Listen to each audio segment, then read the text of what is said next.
Good morning. I'm sitting here in my greenhouse this morning. I don't know why. It's really hot and humid here. I am in Texas. But I do know that I need to get to a place that I could sit here and talk to you about the wonderful weekend that I had with my husband this past week. We had vacation and we had gone to the hill country in Texas, and we did a bunch of random things here and there. And one of the things that we had done was climbed that enchanted rock.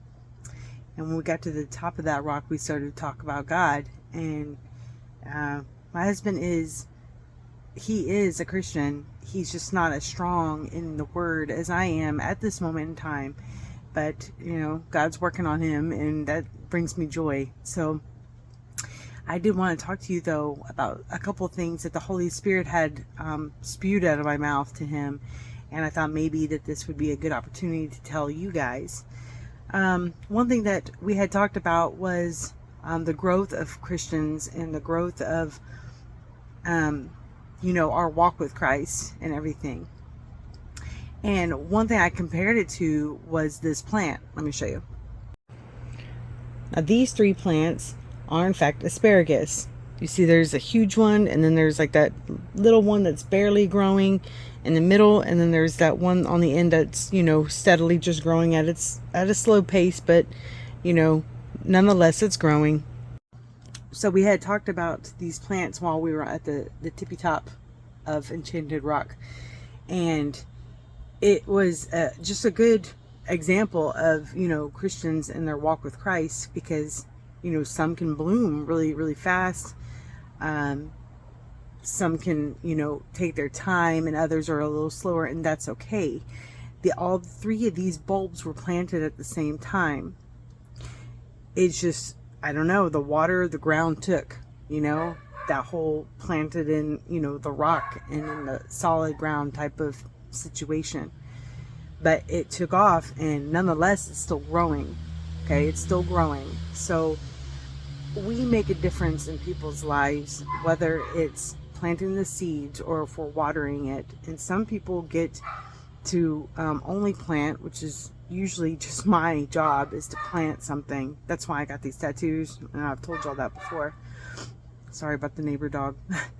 But each one of these plants are growing at their own rate, at their own time, but nonetheless they are growing. And all these plants in here, some of them had to be replanted. Some of these, not the asparagus, but everything else in here, we got zucchinis and tomatoes. Nothing's producing fruit yet.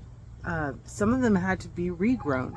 Some of them had to have extra water. Some of them had to have that hydrogen peroxide mixture because there was fungus trying to come up to it and trying to kill the plant. And some of it did kill the plant. It did kill the seed. It killed the entire thing, and we had to replant it with different seeds.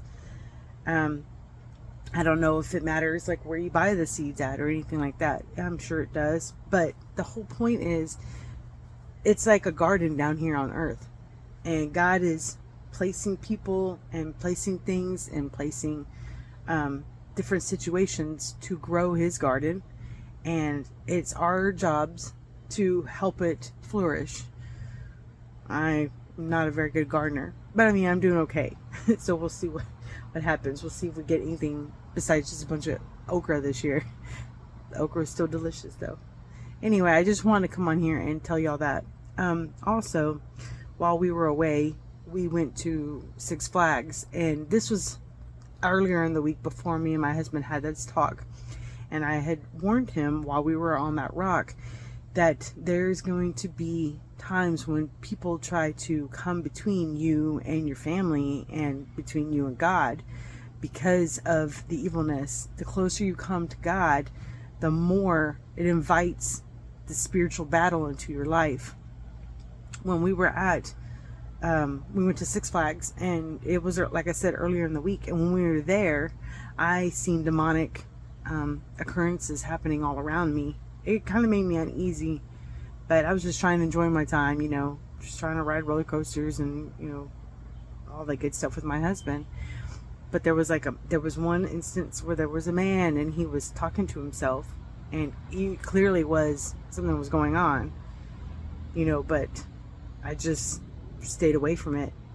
And then there was another time when a lady, she was sitting next to me on a ride, and she started to make fun of me while I was sitting right there next to her on the ride. Her arm was touching my arm. So sometimes, demonic forces play a part in people. And that's why I try to explain to my husband as well, is that it's not always people, it's the spirit behind it and the spirit that they are being attacked with. So that it's very important to show compassion to all people, because they are working with spirits that they don't even realize that's happening at the time. Anyway, just a bunch of ramblings. I just wanted to come out here and share. I hadn't been able to share because I've been working, but this morning working was not on the cards for me. Anyway, have a wonderful day today.